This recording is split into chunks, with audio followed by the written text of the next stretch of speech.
예, 코로나 때문에 우리가 직접 뵙지는 못하지만 이렇게 화면을 통해서 보니까 반갑네요. 우리 장로님 그동안 잘 지내게 하셨습니까? 예, 반갑습니다.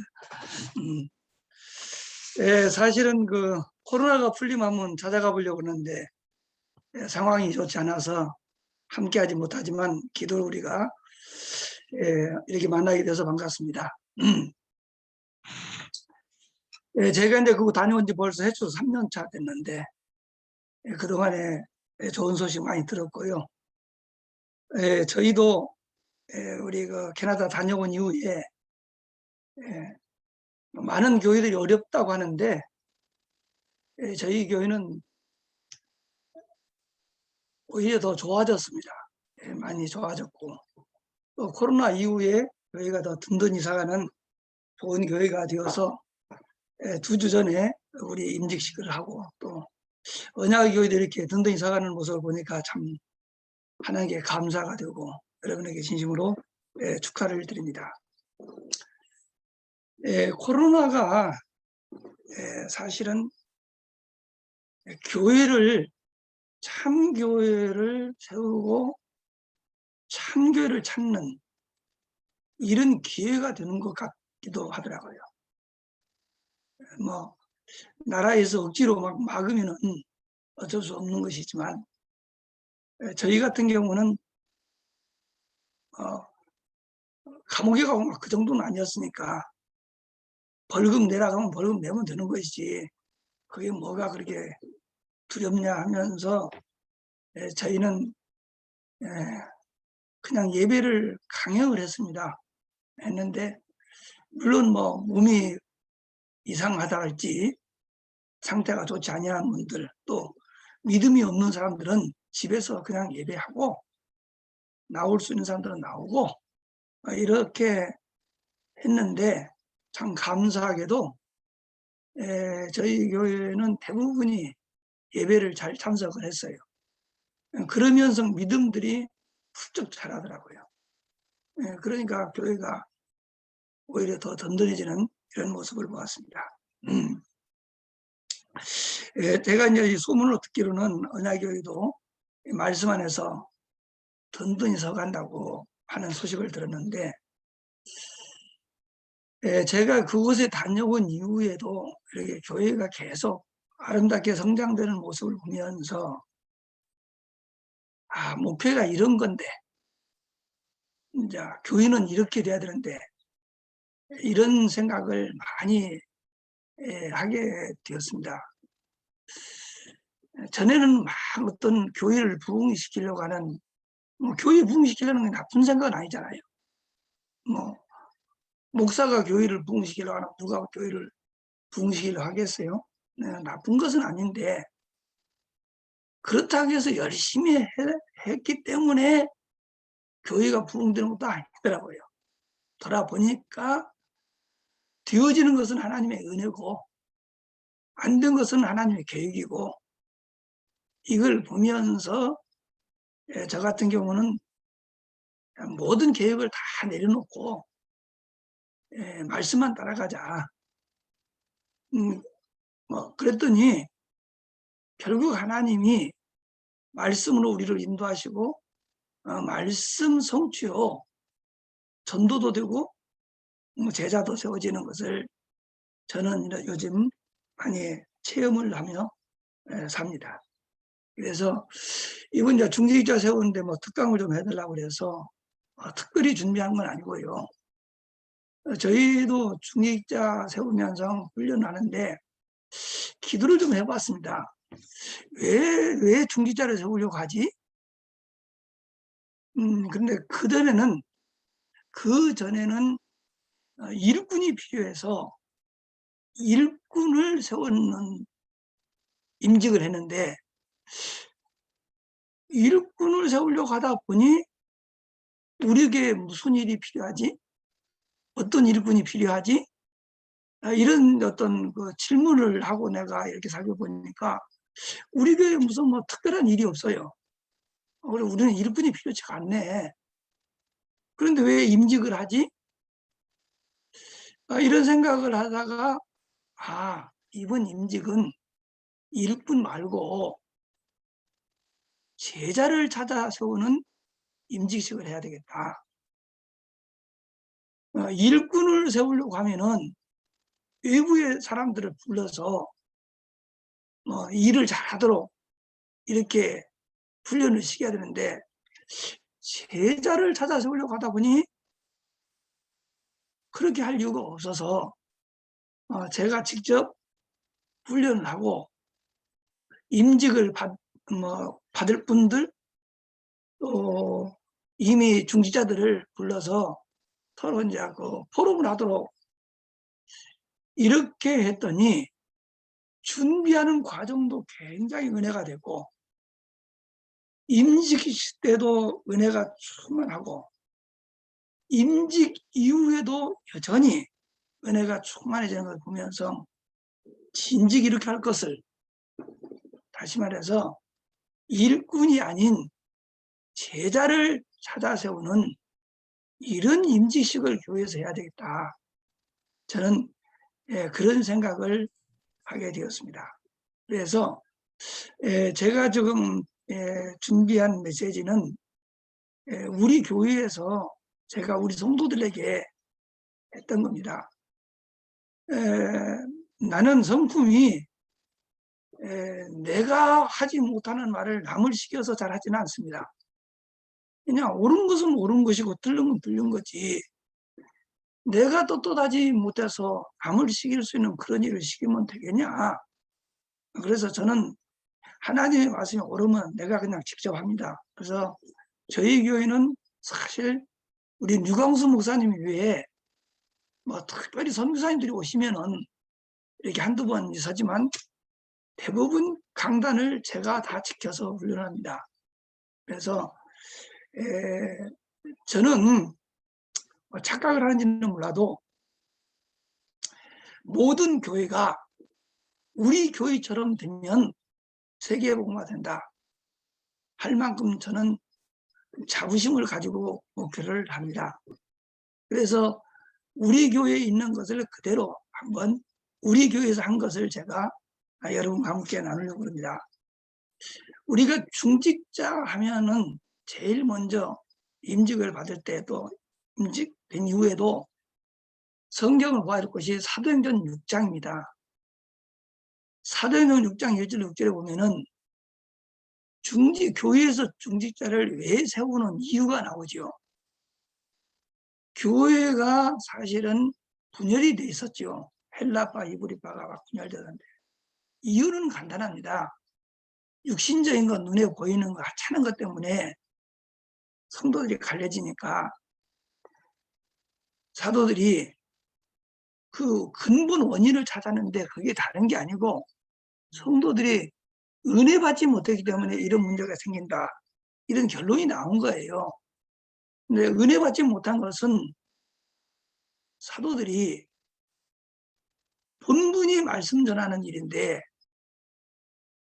이 말씀 전하는 일보다 그냥 구제하는 이 일에 신경 쓰다 보니 말씀 준비가 제대로 안 된 것 같아요. 성도 은혜를 못 받으니까 교회 안에 문제가 생기죠. 사실 교회의 문제는 은혜가 떨어질 때입니다. 성도들이 예배 시간에 선포되는 말씀으로 은혜만 받으면은 어떤 어려운 난관도 다 극복 가능합니다. 근데 은혜를 받지 못한다 그러면은 그 교회는 힘들어지죠. 그래서 사실은 교회에서 중재자를 세우는 목적은 목사로 하여금 다른 데 신경 쓰지 말고 오직 말씀 전하는 그 일과 기도하는 일에 전무하도록 도울 수 있는 이런 사람들을 세우는 것이 교회의 중재자다. 저는 그렇게 믿습니다. 그래서 저 같은 경우는 우리 교회는 그렇게 합니다. 우리 성도들이 예를 들어서 무슨 하수구가 막혀도 제가 못합니다. 저는 못하는 걸로 돼 있어요. 그러니까 누가 와서 도와줘야 됩니다. 그러니까 우리 성도들이 알기는 우리 목사님 아무것도 못해. 말씀밖에 못해. 그 나머지는 성도들이 다 해야 돼요. 그래서 일은 성도들이 하고 저는 말씀 전하는 일만 하고 또 일하는 것을 내가 뭐 간섭도 하지 않습니다. 그냥 뭐 성도들이 은혜 받고 일하면 되는 거 아니겠어요? 그래서 나는 모든 교회들이 우리 교회 진에게 딱 분업받으면은 서로가 참 좋은데 그런 생각을 좀 많이 해봤습니다. 그리고 갈라디아서 6장 6절로 10절 말씀도 좀 여러분들이 찾아보시면은 거기 보면은 가르침을 받는 사람은 가르친 자 모든 좋은 것을 함께 나눠라.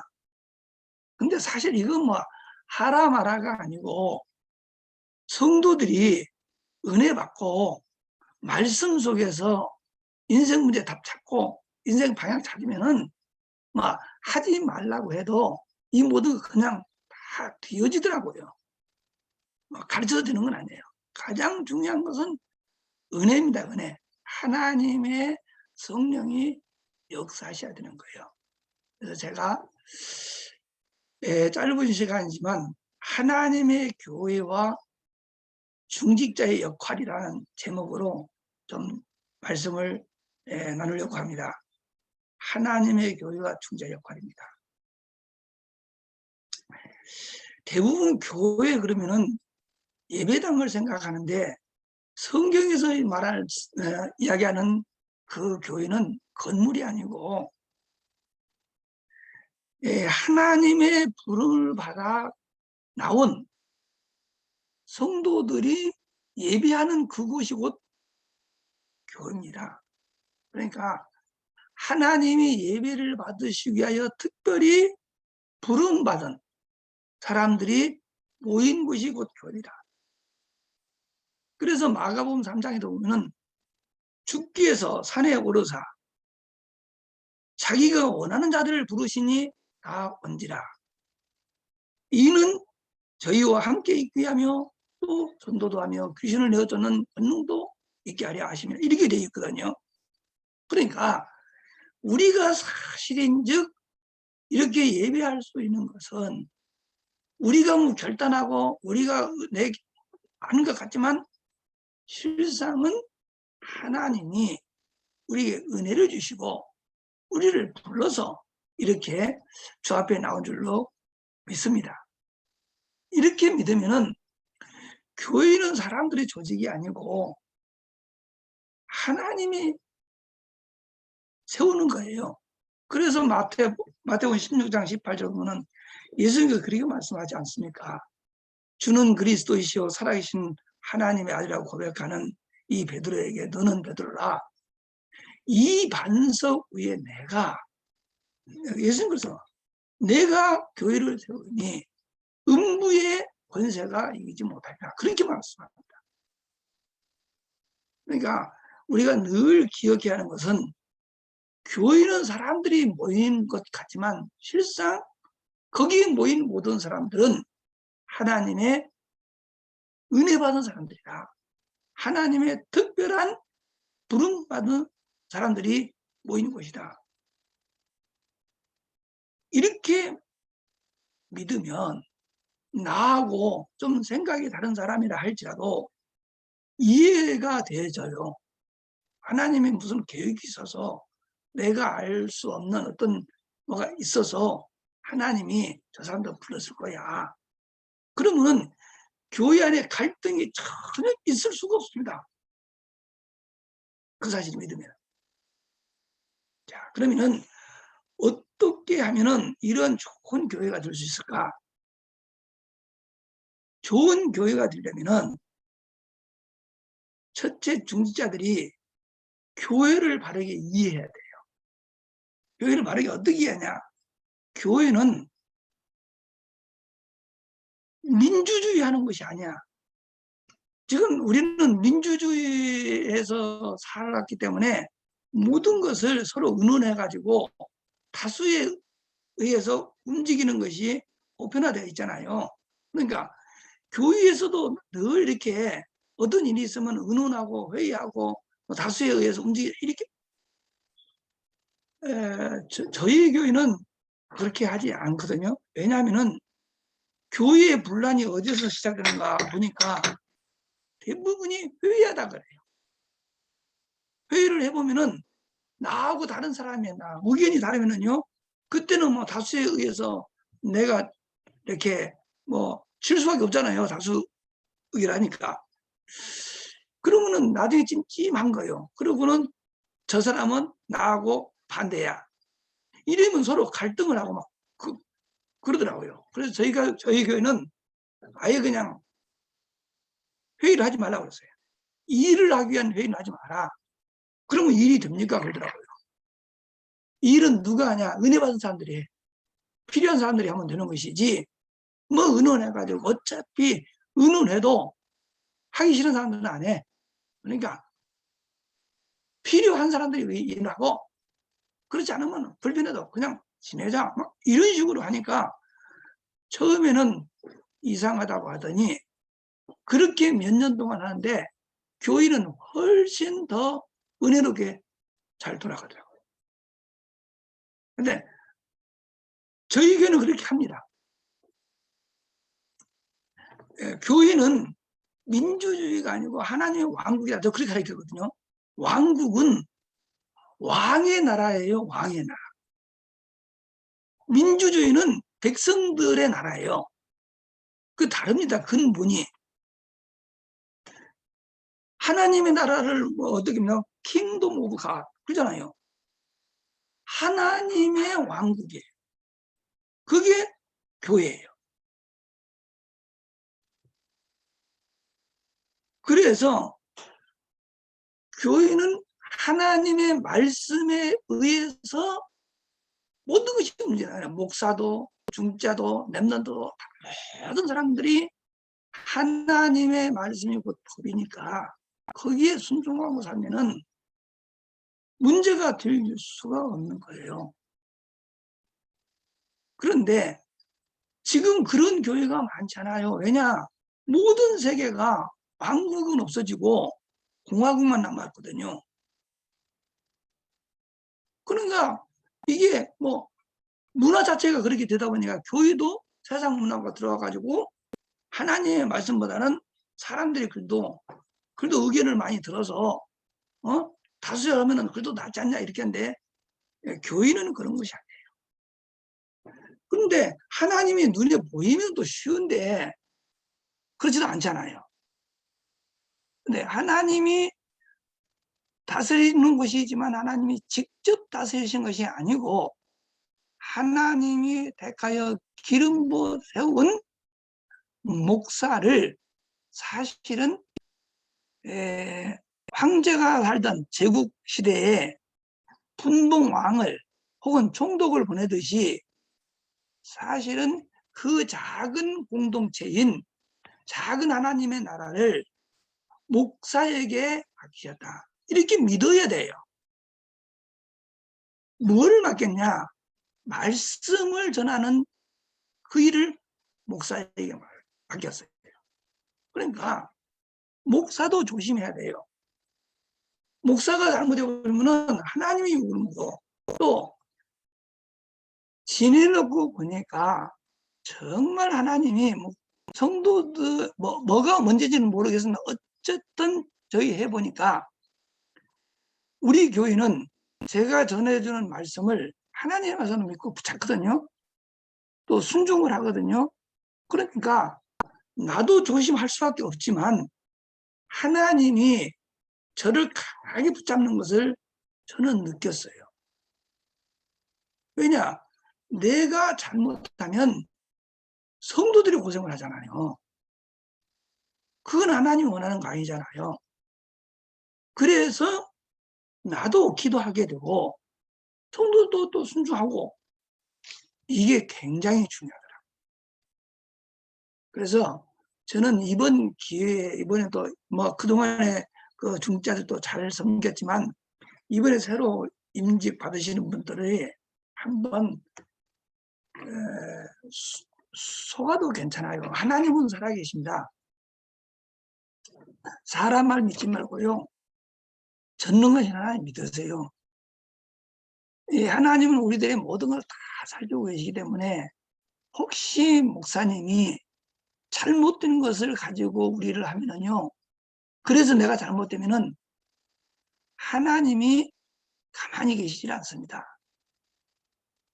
다 조정을 해요. 저는 그것을 실제 체험했거든요. 그러니까 목사님 말씀에 그냥 무조건 순종해버려요. 그러면은 교회는 절대 문제가 있을 수가 없어요. 뭐라고 하면은 예배 시간에 하나님께서 목사님을 통해서 뭐라고 말씀하셨냐, 그것만 서로 얘기하면 돼요. 그걸 가지고서는 말씀 포럼이라고 해요. 교회에서 다른 얘기 하지 말고 예배 시간에 받은 말씀 가지고 하나님이 우리에게 뭐를 요구하시냐, 그 하나님의 소원 속에 우리 들어가자, 이렇게 하면은 된다, 그 말입니다. 이게 이제 가장 중요하고요. 두 번째, 또 목사와 중직자가 서로 소통이 돼야 돼요. 모든 문제는 소통이 안 되면 문제가 생기거든요. 집안의 가정 불화가 왜 생깁니까?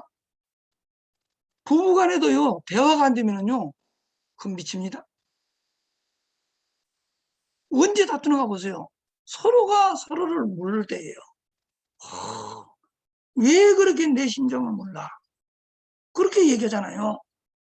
아니, 그렇게 오래 살았는데 나를 몰라? 뭐가 지금 안 된다? 뭔가 소통이 안 된다, 그 말이에요. 교회에서도 마찬가지예요. 목사와 중자가 서로 소통이 안 되면은 반드시 문제가 오는 거예요. 그래서 사단은 자꾸 어떤 오해를 불러일으켜가지고 이 소통이 안 되도록 방해한다. 그래서 소통을 잘하는데 뭘로 소통해야 되냐? 인본주의자가 되는 게 아니야. 소통은 오직 복음을 해야 돼요. 목사와 중지자가 복음으로 소통해야지, 복음 아닌 다른 것을 소통해본들 시간 지내놓고 보면은 큰일이 완전히. 그래서 베드로서 2장 2절에 보면요, 신령한 저주를 사모하라 그러거든요. 그러니까 목사는 자기 하고 싶은 얘기 하는 거 아니라니까요. 목사는 설교 준비를 하면서 우리 교회 상황을 잘 알고 계신 하나님, 이런 상황 속에서 하나님이 우리 교회에 오셔서 말씀을 전하신다면 어떤 말씀을 전하시겠습니까? 이렇게 물으면서 해요. 그런데 전에는 나는 참 이게 어렵더라고요. 어려운데 지금 우리는 쉬워. 왜 쉽냐? 우리가 지금 세계복음화하는 다락방 운동 안에 있잖아요. 성경과 교회사를 보면은 하나님께서 시대마다 하나님의 계획을 위해서 메신저로 사랑을 부르는데, 우리는 참 감사하게도 이 복음이 희미한 때 오직 복음 외치는 유목사님 만났잖아요. 나는 그분의 무슨 인성이 완전하다 그렇게 믿지는 않습니다. 뭐 행동이 바르다, 난 그것도 상관없습니다. 나는 거기는 전혀 개의치 않고, 하나님이 이 시대에 저분을 통해서 말씀을 주시오. 그래서 저는 유광수 목사님의 말씀을 나는 하나님의 말씀처럼 믿고 무조건 따라가요. 아마 몰라도 괜찮아.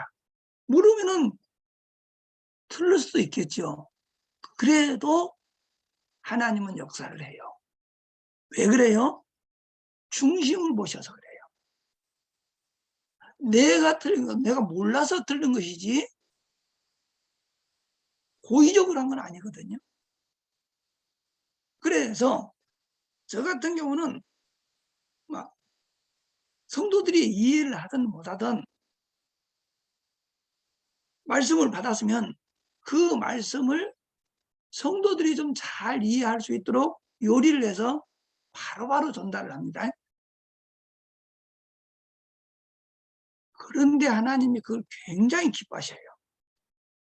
그래서 성도들에게 은혜를 주시더라고.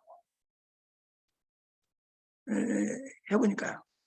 근데 지금 제가 볼 적에는 우리 이기현 선교사도 지금 그런 식으로 지금 하는 줄 알고 있거든요.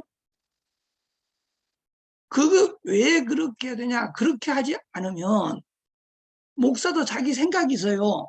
자기가 원하는 교회 있고 거기다 자꾸 맞추더라고. 나는 그러더라고. 전에. 그래서 지금은 그런 나를 없애려고 안 해. 네 생각을 버리는 가장 좋은 방법은 뭐냐? 내 마음에 들든 만들든 상관없다. 하나님이 원하는 것만 하는 사람은 돼. 이런 중심으로 그냥 했더니 하나님이 말씀을 선포하시고 하나님이 그 말씀을 이루시는 것을 내가 체험을 하는 거예요.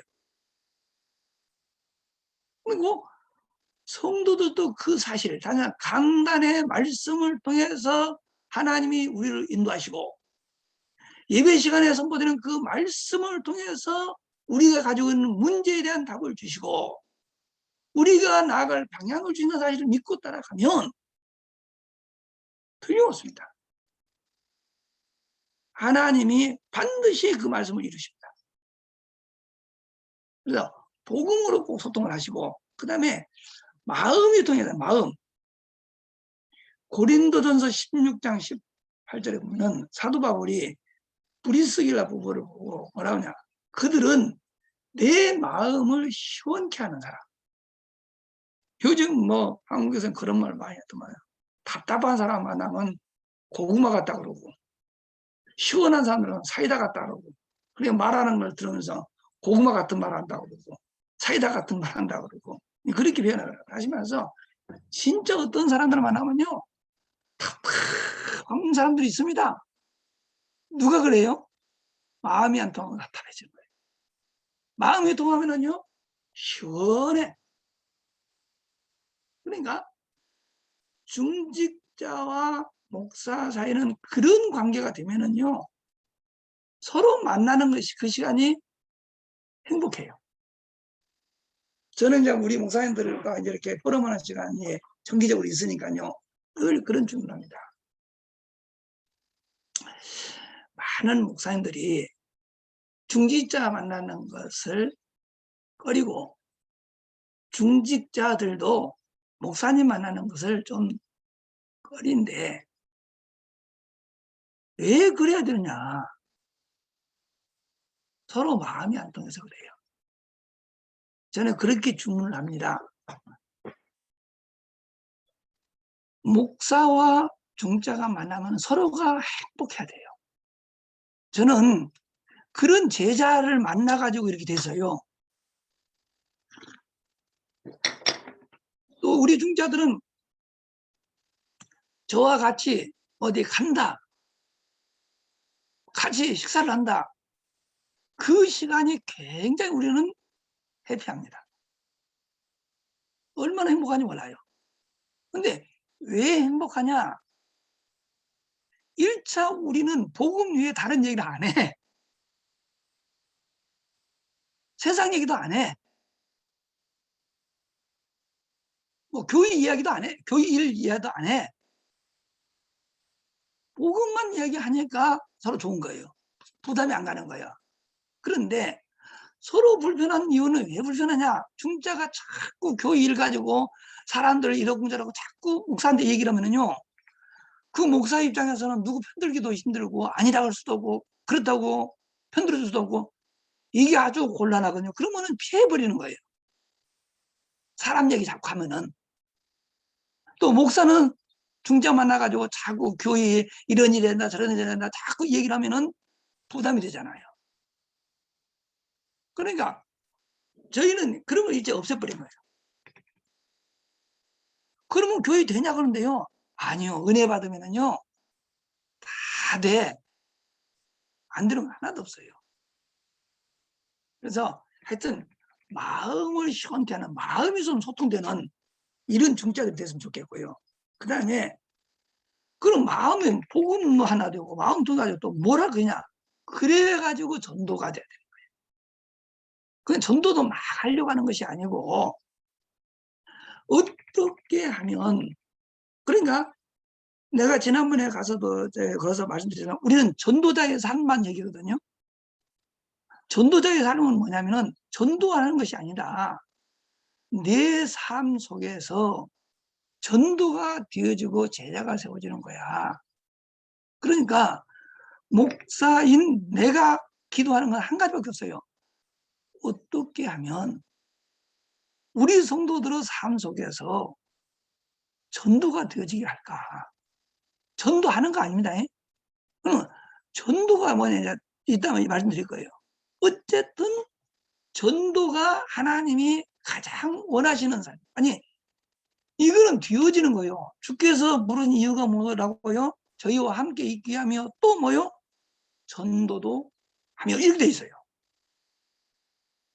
그러니까 우리가 정말 주님의 부름받은 사람들이 모임이 맞다면 우리를 모아서 하나님이 하시는 일이 뭐냐? 전도입니다. 그래서 전도는 되어지는 거예요. 거기에 초점을 맞춰봐라. 그런 말씀입니다. 그리고 경제인데요. 이건 조금 오해를 할 수도 있겠습니다만 어쨌든 목사는 무슨 요즘에 교회들이 어려우니까 목사도 어떤 짭을 가져야 된다. 이제 그렇게 얘기를 하고 또 한국에도 지금 2년 동안 코로나로 이제 꼼짝 못하니까 작은 교회 목사들이 이제 일하지 않을 수 없는 어떤 이런 상황에 처했다. 그래서 일한다. 이제 이런 소식을 많이 이제 접합니다. 그런데 저는 그건 옳지 않다고 봅니다. 저는 그렇게 얘기를 합니다. 송충이가 뽕잎 먹는다 해서 누에가 되는 건 아니고 누에가 배고프다 해서 솔잎 먹으면 안 돼요. 누에는 뽕잎을 먹어야 되고 송충이는 솔잎을 먹어야 되는 것이지 배고프다고 해서 나도 어떻게 되고 싶다 해서 그러면 안 된다는 거예요. 목사라고 하는 직함을 떼내버리고 교회 목회도 하지 않으면은 다시 말해서 짭을 가지려면 목회하지 말고 그냥 일해라. 일하면서도 얼마나 전도한다. 그러나 말씀 전하는 그 일을 전무하는 목사는 세상 일하면은 집중 안 돼요. 나는 하나님의 축복받아서 오직 말씀 전하는 그 일을 하나만 해도요. 시간이 부족해요. 그냥 남이 보면 노는 것 같은데 진짜 하나님이 원하는 말씀 전달을 하면은요. 집중해야 되더라고요. 그래도 부족한데 어떻게 힘들게 일하면서 말씀을 준비한다. 그거는 제가 볼 적에는 불가능하다고 봅니다. 그러면은 어떻게 되냐. 나눠 먹어야 돼요. 그래 성도들이 오면 같이 어려움을 당하는 한이 있어도 성도들이 목사 굶어 죽도록 놔두겠어요? 그렇게 죽어야지 어떡하겠어요. 근데 어쨌든 성도들은 갈라디아서 6장에 보면 그렇게 얘기하거든요. 모든 좋은 사람 하나. 근데 이것도 나눠라 말아 하는 것도 아니야. 그냥 정말 목사님을 통해서 인생의 답을 받게 되면 자연스럽게 돼.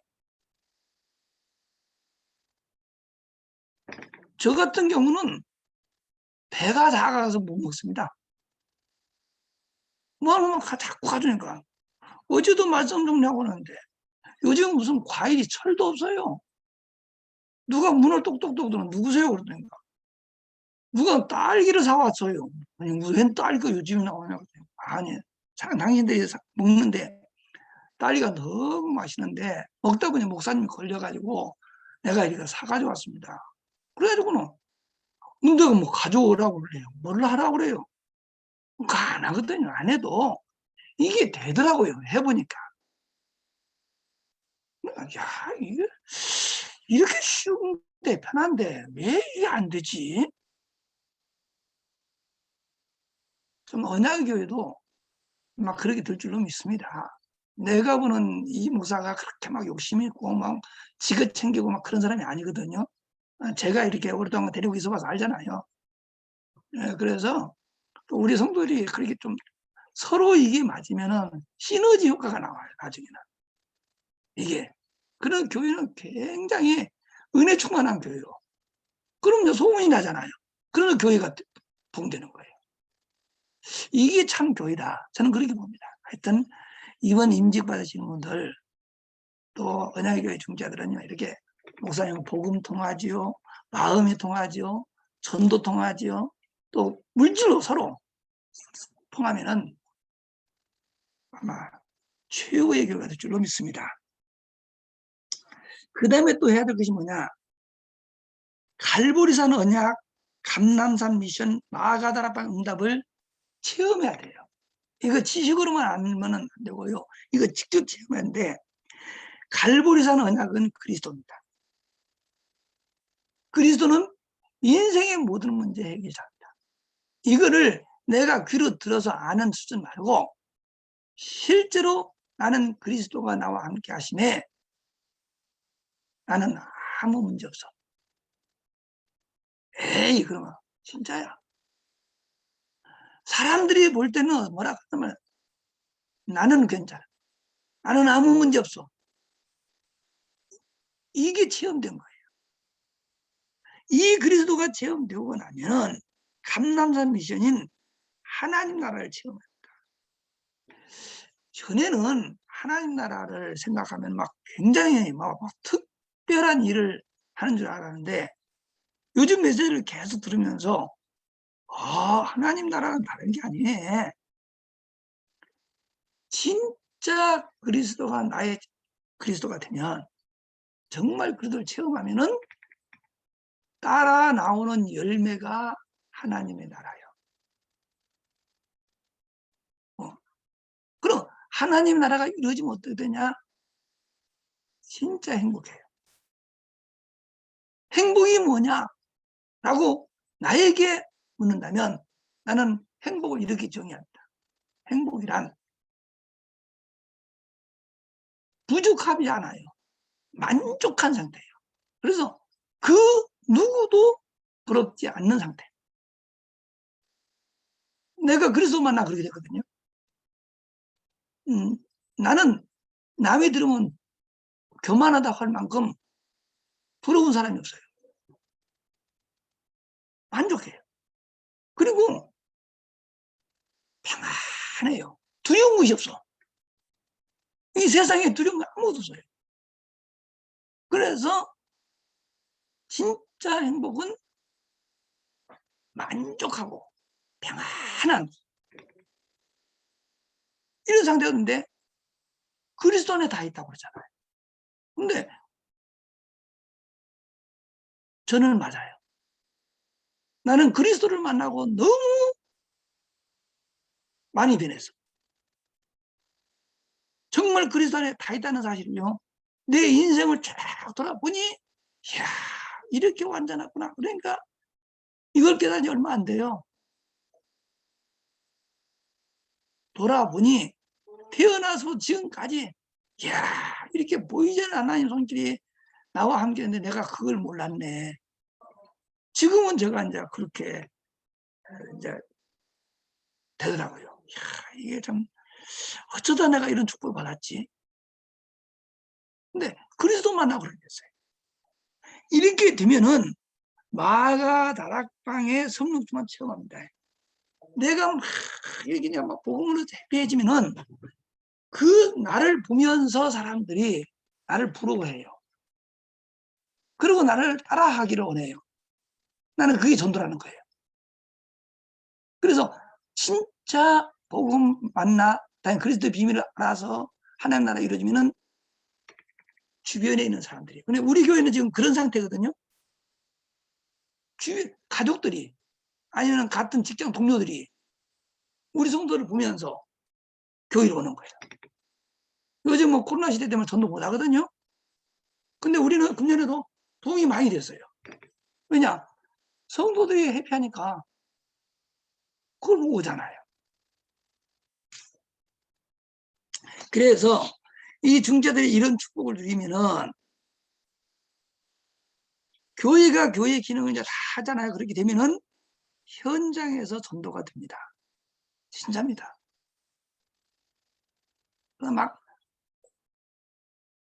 좀 너무 지나치면은 좀 너무나 이상하다 이렇게 생각할 수 있기는 있겠죠. 그런데 저희는 어쨌든 지금은 전도하지 말라고 그래요. 전도는 막 하려고 하지 마. 아는 거 아니야. 전도는 되는 거라니까 자꾸 얘기하거든요. 그런데 왜 그러냐면은 진짜 전도는 나와 함께 하시는 하나님이 나를 통해서 전달되는 거예요.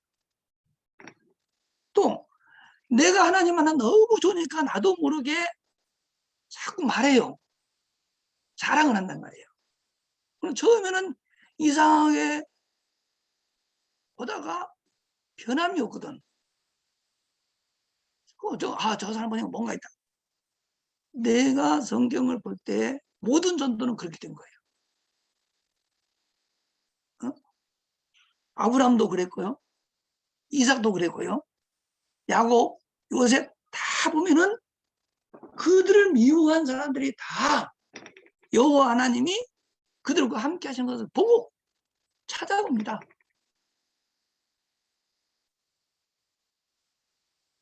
이런 전도 운동이 일어나야 되지 않냐. 저는 그렇게 봅니다. 그리고 이 일을 하나님이 하신다니까요.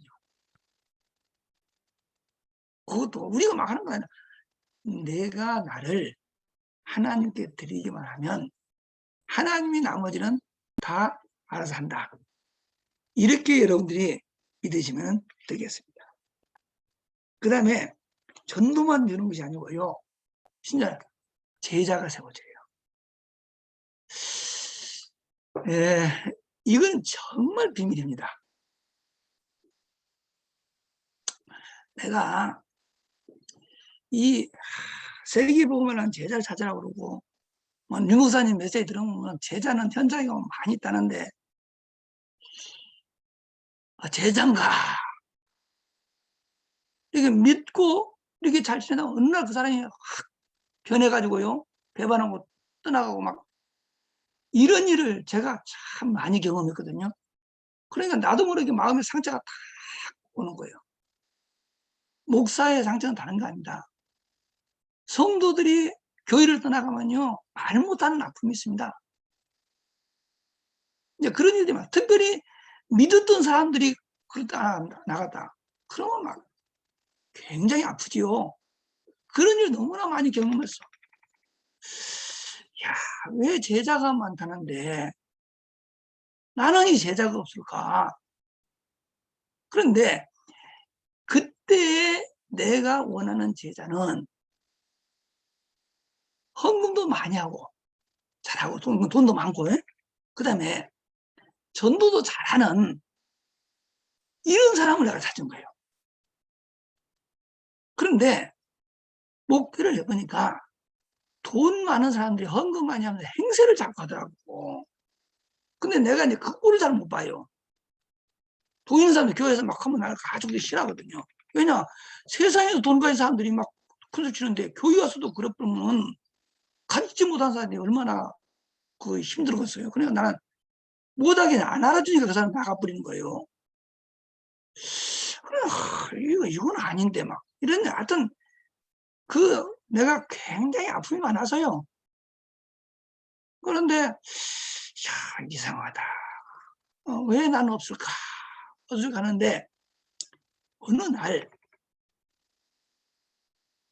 하나님이 제자를 딱 보내준 거예요. 근데 이게 어디서 전도도 안 해서 자기가 왔어. 온 거예요. 왔는데 첫 시간에 이 사람이 오자마자 은혜를 받았어. 또 은혜 받은 사람 하나둘 아니니까 막 그러다가 또 냄비 끓듯이 그냥 어느 날 식어버리니까 무시다네. 예배를 드리고 다음 주간에 왔어요. 그러니까 그 다음 주도 사람 데리고 왔어요. 그래서 나한테 면담 요청을 해요. 목사님 좀 배울 수 있습니까?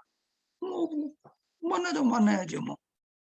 그래서 이제 식당에서 이제 만났어요. 같이 저녁을 먹는데, 먹으면서 이제 자기 얘기를 하는 거예요. 아, 목사님 처음 설교를 듣는데,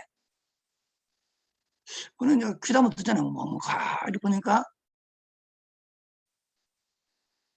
그 사람은 자기 아버지가 일종의 우상이에요. 아니, 아버지가 보통 사람은 아니에요. 보통 사람 아니는데, 내 설교를 듣는데, 어? 우리 아버지가 살아왔다 하셨나? 할 만큼 자기 아버지 생전에 아버지하고 말씀 포럼을 했는데 너무 똑같다는 거예요. 참 이상하잖아요?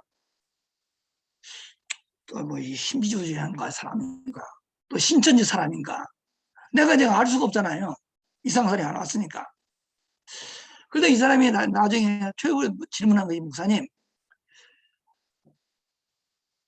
11조를 어떻게 합니까? 이렇게 또 물어요. 내가 처음 만나고 11조 물어보면 그건 처음이야.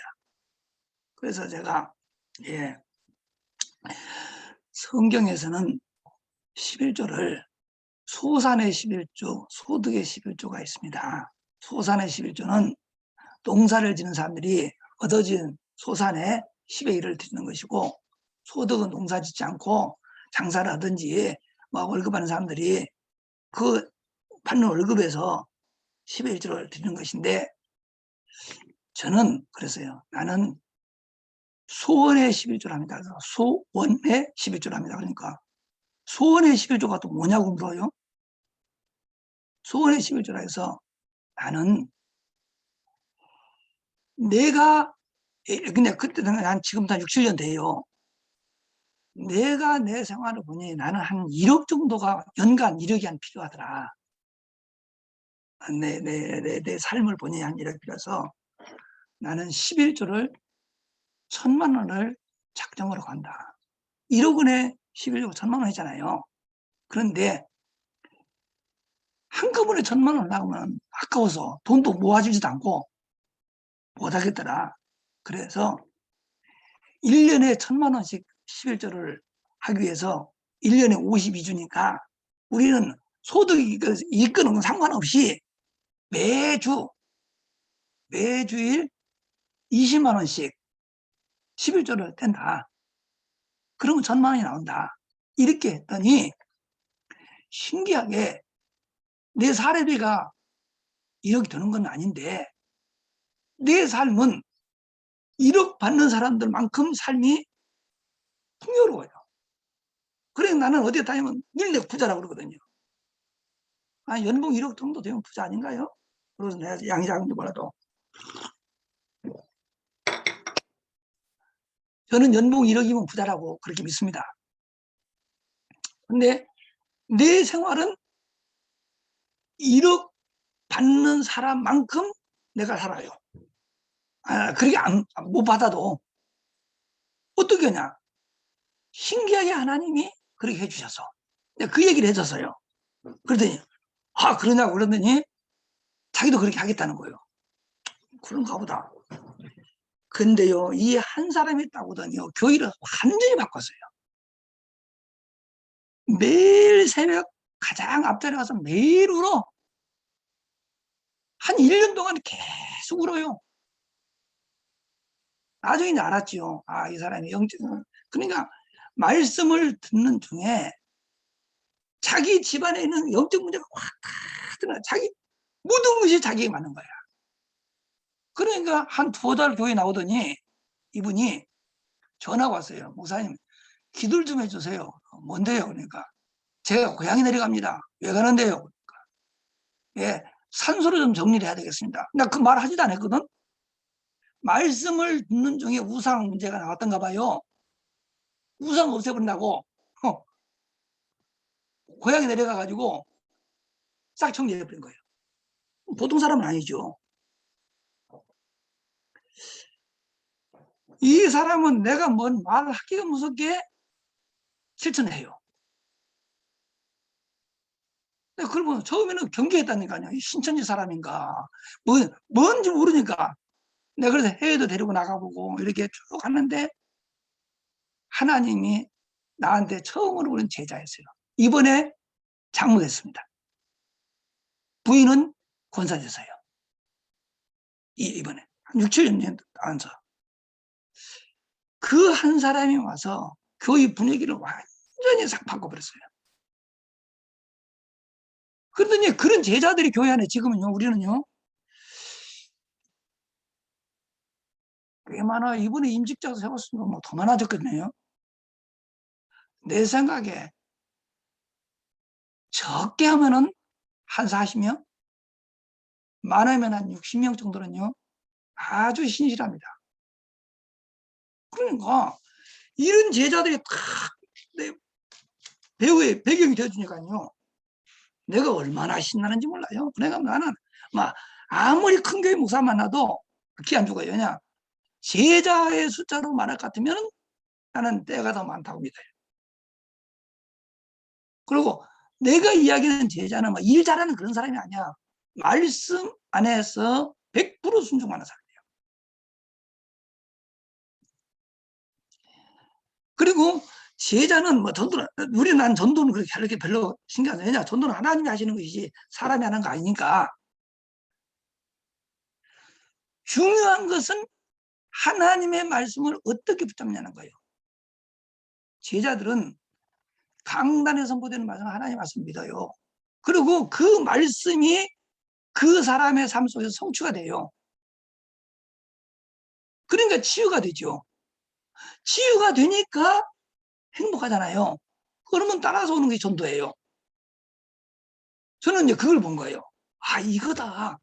이게 제자야. 일 잘하는 사람은 일꾼, 전도를 잘하는 전도자. 아시겠어요? 전도를 잘하는 사람은 전도자, 일을 잘하는 사람은 일꾼. 제자는 말씀을 붙잡고 말씀 속에서 인생의 모든 답을 다 참사라. 그리고 그 사람은 말씀이 성취되면서 뭐가 돼? 전도가 돼. 어느 게 좋겠어요? 물론 교회는 일꾼도 있어야 되고 전도자도 있어야 되지만 저는 해보니까 제일로 좋은 사람이 뭐냐? 제자예요. 그런데 꼭 목사만 제자가 있을 사람 없어요. 중직자들도 제자가 있어야 돼요. 이 제자의 특징이 뭐냐? 제자는 내 삶을 사람들이 부러워하며, 아, 나도 우리 목사님처럼 살았으면 좋겠어. 다시 말해, 내 삶을 본받는 사람이에요. 내 삶을 본받는 사람. 누군가가 나의 중직자의 롤 모델은 예를 들어서 우리 김장모님이시다 이렇게 한다면 한번 상상을 해보세요.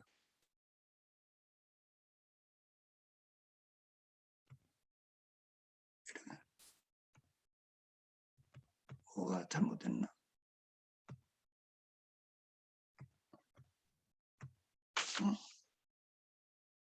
소양생 잘 나오고 있습니다, 목사님. 나와요? 뭐 네네. 거좀 같았어.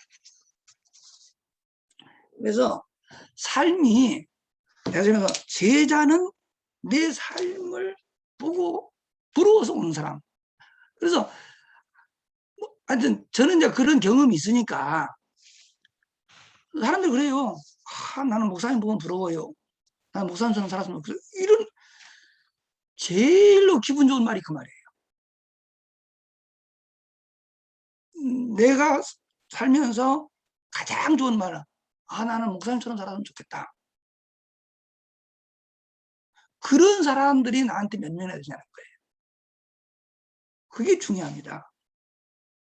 근데 중직자가 있는데 몇 년 더가 장로님, 저도 앞으로 어른이 돼서 장로님 같은 중직자가 될 거예요. 권사님, 내가 앞으로 살아서요, 권사님 같은 중직자가 될 거예요.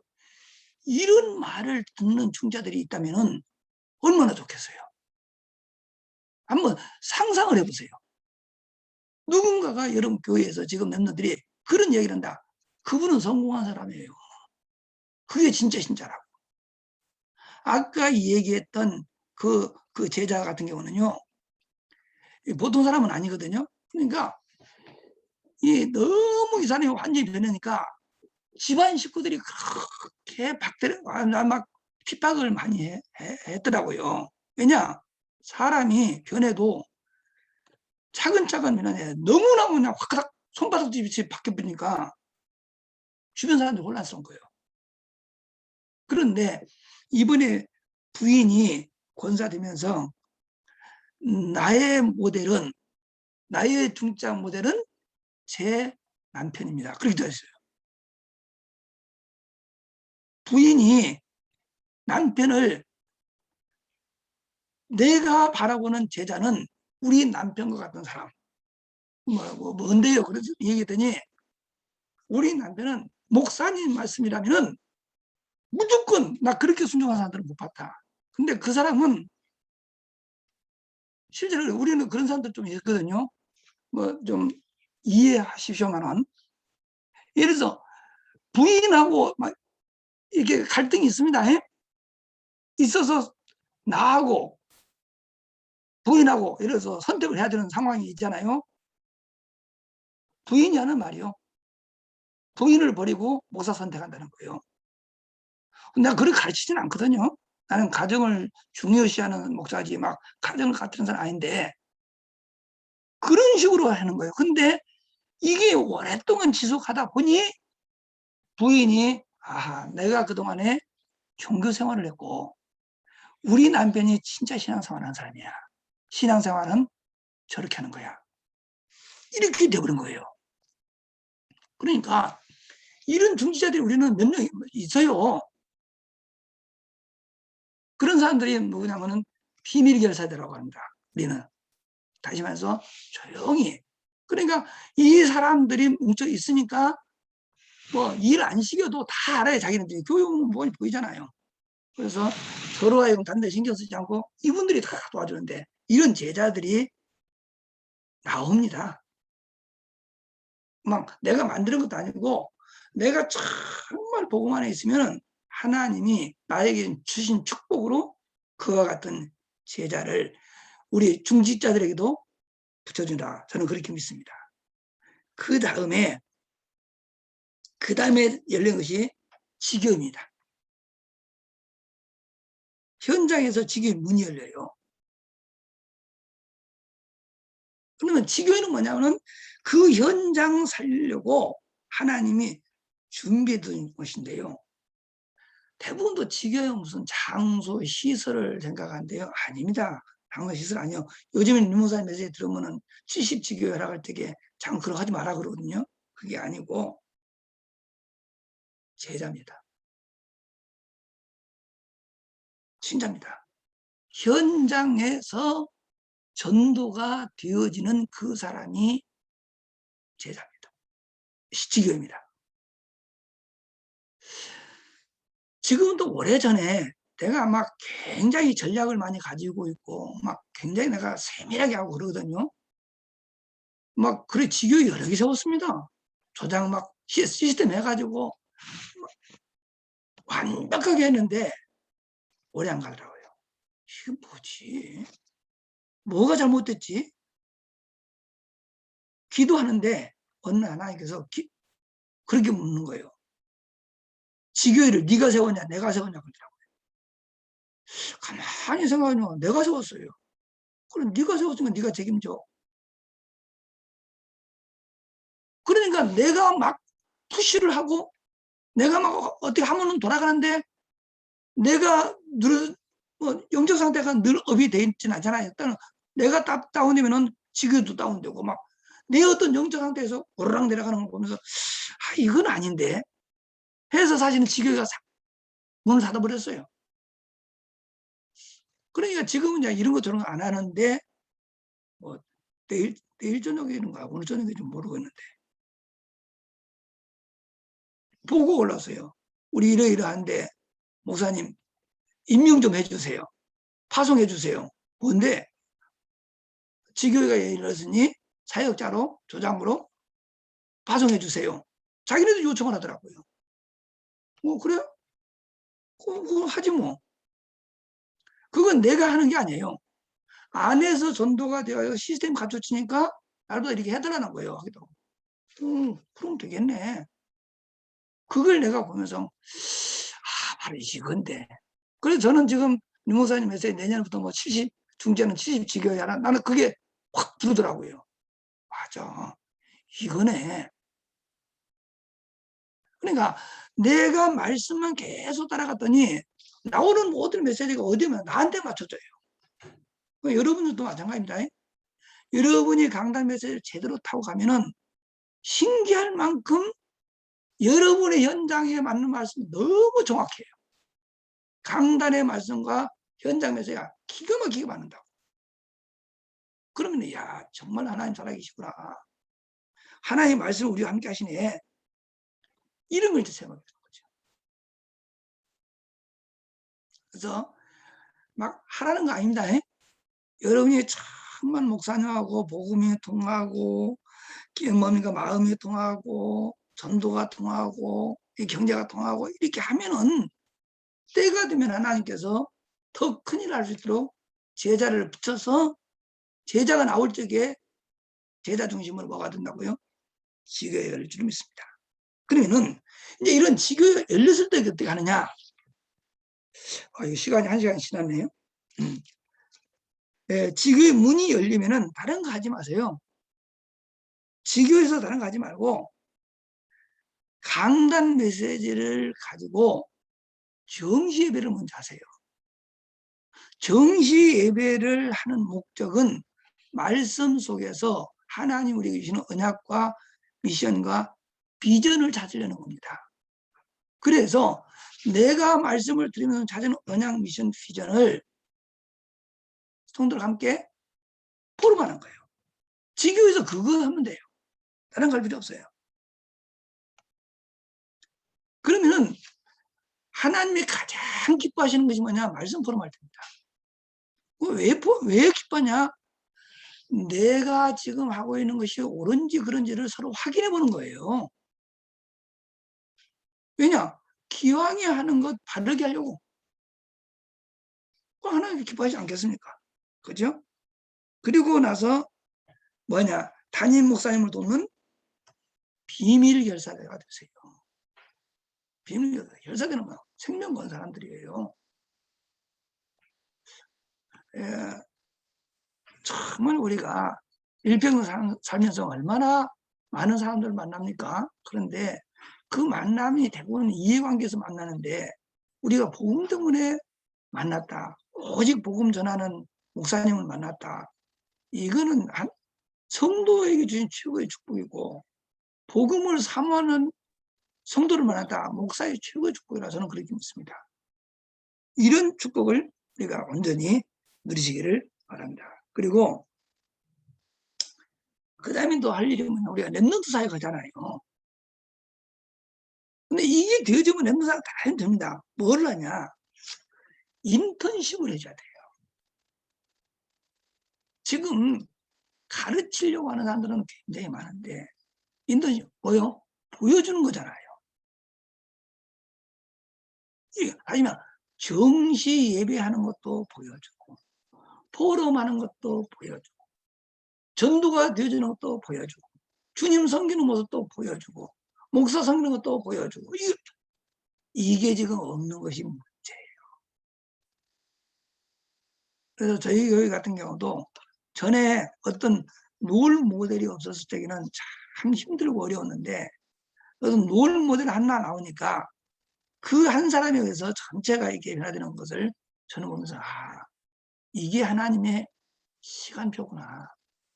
이런 걸 제가 체험을 했습니다. 이번 언약교회 중자들 임직 받으신 분들이 이런 좀 6명이도 많이 보니까 6명이 비밀 여사대 우리 근데 그건 뭐 조직을 하는 것도 아니에요. 서로 뜻을 모아가지고 우리 이렇게 좀 한번 하자. 우리는 사실은 그 제자들이 그렇게 하거든요. 정말이다. 처음에 그 사람들이 있어서 막 하니까 이게 안 하는 반대 사람들이 말하고 하더라고요. 근데 워낙 이 사람들이 자기를 드러내질 않아요. 일을 해도 드러내지 않아요. 뭐 같이 하자고 막 그런 것도 안 해. 할 사람들은 그냥 함께 동참하면 되는 것이지 우리 했으니까 너희들 하자 말 이런 말 전혀 하지 않거든요.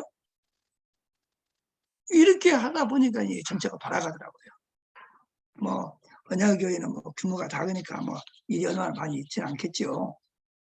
특별한 일을 하려고 하지 마시고 정말로 목사님을 중심으로 하되 강단 말씀 중심으로 하라는 거예요.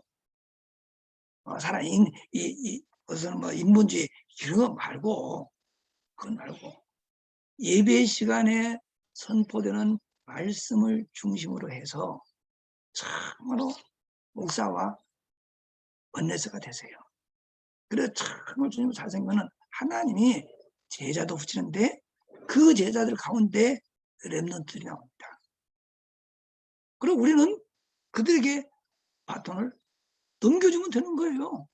우리 이번에 중지자 세우면서 결국에는 이제 그러니까 가르치는 거 선생님과 제자들이 같이 인직을 받았거든요. 얼마나 은혜되는지 몰라요. 우리는 이번에 제일로 젊은 사람이 30살인가 30살인가 모르겠네요. 그런 사람도 세웠거든요. 왜 세우냐? 그들을 세워야만이 렘너들이 또 보고 따라오는 거예요. 그래서 꼭 교회 중직자는 나이 든 사람들만 하는 것은 아닌 것 같아요.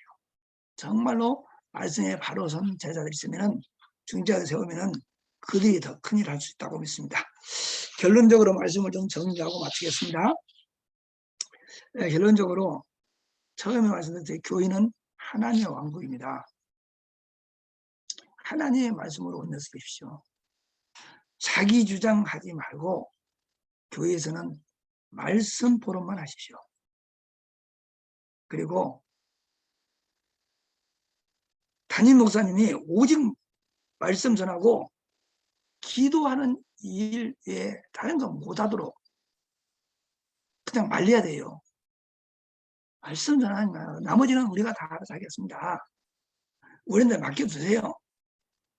이렇게 하고 그냥 그 목사님이 오직 성도들을 위해서 기도하고 말씀 전하는 일에 전무하도록 이렇게 좀 도와주시고 그 다음에 전도하려고 하지 마세요. 전도하려고 하지 말고 전도가 되어지는 제자가 되세요.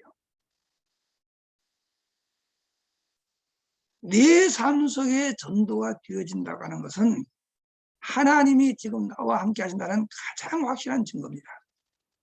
왜냐? 주님이 우리를 부르신 목적이 전도입니다.